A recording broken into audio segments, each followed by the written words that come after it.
that like button and subscribe to our channel. In a packed federal courtroom that buzzed with the usual anticipation of legal sparring, Justice William Alsup, a man known for his sharp wit and no-nonsense approach, sat high upon the bench, his glasses resting low on his nose as he scanned the documents before him, while across the chamber stood Representative Jasmine Crockett, a rising political firebrand whose reputation for fiery, unflinching argument had already earned her both admiration and criticism nationwide. The case at hand might have appeared technical on the surface, a dispute over procedure, precedent, and interpretation, yet the energy in the room hinted at something deeper, a clash not merely of legal minds but of worldviews, and when Crockett rose to speak, the tension crystallized. She straightened her blazer, fixed her gaze on Alsup, and began to lay out her argument with a blend of precision and passion that immediately commanded attention, invoking not only statutes and precedents but also the lived realities of the communities most affected by the law. Justice Alsup, listening carefully but with a subtle smirk forming at the corners of his mouth,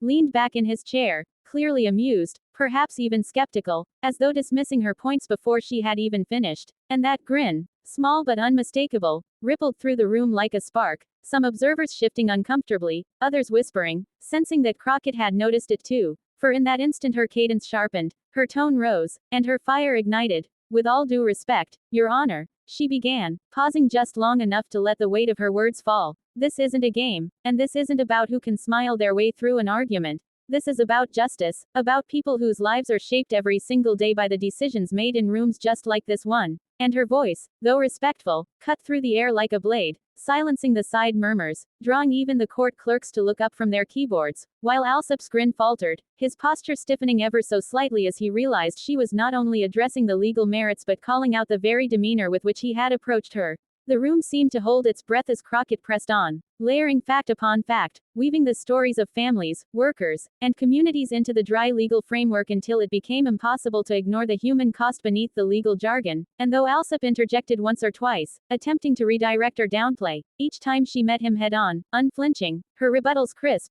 her passion undeniable, until finally, with the same conviction that had carried her through every sentence, she delivered the line that would echo long after the gavel fell. Justice isn't served by grins and dismissals, Your Honor. It's served by listening, by understanding, and by remembering who the law is meant to protect. And at that, even the audience, usually restrained in such settings, could not suppress a murmur of approval, their restrained nods and exchanged glances signaling that they, too, felt the seismic weight of her words. Alsup, for his part, adjusted his glasses, his grin entirely gone, now replaced with a look of measured seriousness, perhaps even respect, as though acknowledging that in this clash of will and intellect, Jasmine Crockett had not only held her ground but shifted the balance of the room itself, leaving everyone present with the unmistakable sense that they had witnessed more than a legal argument. They had seen a rising voice of courage shut down the condescension of power with nothing more than truth, conviction, and unyielding fire.